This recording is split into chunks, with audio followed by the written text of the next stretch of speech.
Hey everyone, this is Clay with DigiFactors Animation. I have a quick little tutorial that I want to show you guys. Now, some of y'all may have already figured out lighting in MovieZoo. Um, just like if you use the crystal clear set that's already got pre-made lightings, and it's usually the one I use. Um, but there is still an issue about too much light, too much darkness. So if I click on the directional light and go to its edit, as you can see, if I bring down the brightness, it still has that lighting, I meant that shadow, but not too dark. But we're talking about we want midday, so it's going to be like this right here. So, but if I have too much darkness in my shadows, it's not going to look good in my videos. So if I click, see if I click off the shadows, it will still have a shadow on your vehicle, but no shadow on the ground. So we don't want to do that. So we'll keep that click. All right. So the solution I have is now you may have some models that you imported in the Movie Zoo that have some kind of issue with shadowless. You maybe like you'll have a shadow going down like that, and the rest of it's kind of like you know lit it up. And it just don't look right. So here's the thing: not everything will cast a shadow in Movie Zoo like it's supposed to be. Now, if you take this character right here and you add a helmet to it, and you notice there's a little light coming in through the helmet, like if the helmet doesn't have anything, on top of it. So the light is coming in through somewhere. So that's the problem Movie Zoo has. So my solution with that is if I shut this off. Now my solution with this right here, with the light coming in through the hat of the character. So if I go into edit environment, okay, edit environment, and I'm going to go down to like, let's see, not that one. We're going to go to shadows. Okay, you see where it says shadow sharpness? Now if I crank that up a little bit, and you notice there's the shadow all the way in, and there's no light coming in through the helmet or the hat, which is pretty good. But you still have the issue of too much lighting, I mean, too much shadow with your objects, like the van and stuff right here. Now, I don't know how big of an area you'd be working or doing your videos in. Say like an area about like this size, or if you're going to do the whole thing. What I would do is, to help eliminate too much shadow, is I would create a point of lights in different areas of your scene. Okay, let me show you what I'm talking about. I'm going to create a point of light. Alright, so point of light, I'm going to create that. Now, if you notice that it eliminated a lot of the shadowness, but that's too much. Because see, now you still have a dark shadow on the ground, but a light shadow on the character.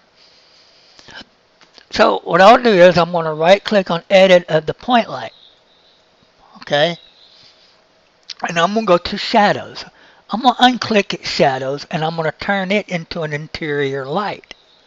Okay. So now I am going to bring down the brightness. Like so. So now you see the shadows are just right. So if I have another instance of this car or van over here, whoops, let me fix its physics real quick. So I have another instance of the van right here. So what I want to do is I'm going to copy that point of light we just made, and we're going to paste it right over here. Like so. Now we can fix the distance. Remember how much of an area that you want to light up with it. We just got to make sure we don't keep it too bright to brighten up your daylight too much. So now you have the perfect lighting, which I think, which is cool.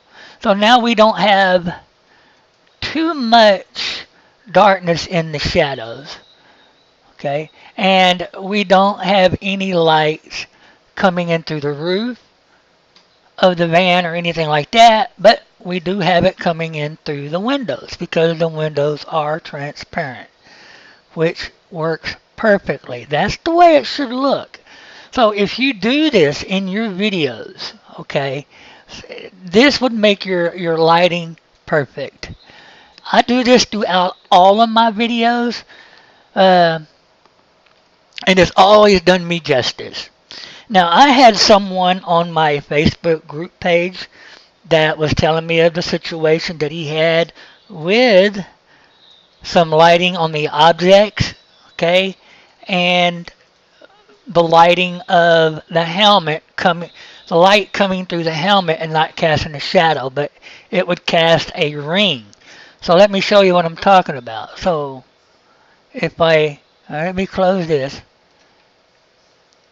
If I go to my environment, see I got the shadow sharpness in the environment underneath the shadows tab all the way up to 96.9. Now if I crank it, now watch here. Now if I crank it back down, you notice how you got this light coming in through the helmet. So it has a lot to do with the sharpness of your environment lighting. So, or shadow. So that's pretty good right there. Okay. So I'm going to, another thing is you can bring down the upper lighting of your ambient lighting down a little bit, and then you can bring it, let's say like on the lower brightness, 17.7 is where I usually keep it on. So we just may need to bring down the brightness of the point light a little bit so we can maintain the just right amount of shadow. There is nowhere in this world, unless you have something big that's cutting off light completely all around, that would make that shadow too dark.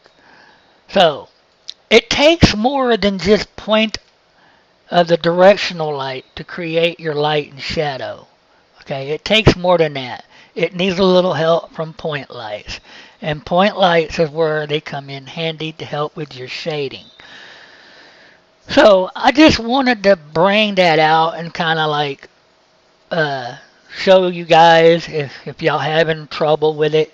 I just wanted to show this, especially to the people in my Facebook group page. So I hope this helps anyone that has problems with your lightings. That was a quick tutorial. I just had to bring it out, and because I had a lot of people asking me the same question: what is the lighting around the helmet that's coming through the helmet of the character? So that's it, the sharpness of your shadow. You got to adjust the sharpness of your shadow. Well, that's it. I hope this is helpful. Y'all have a blessed day.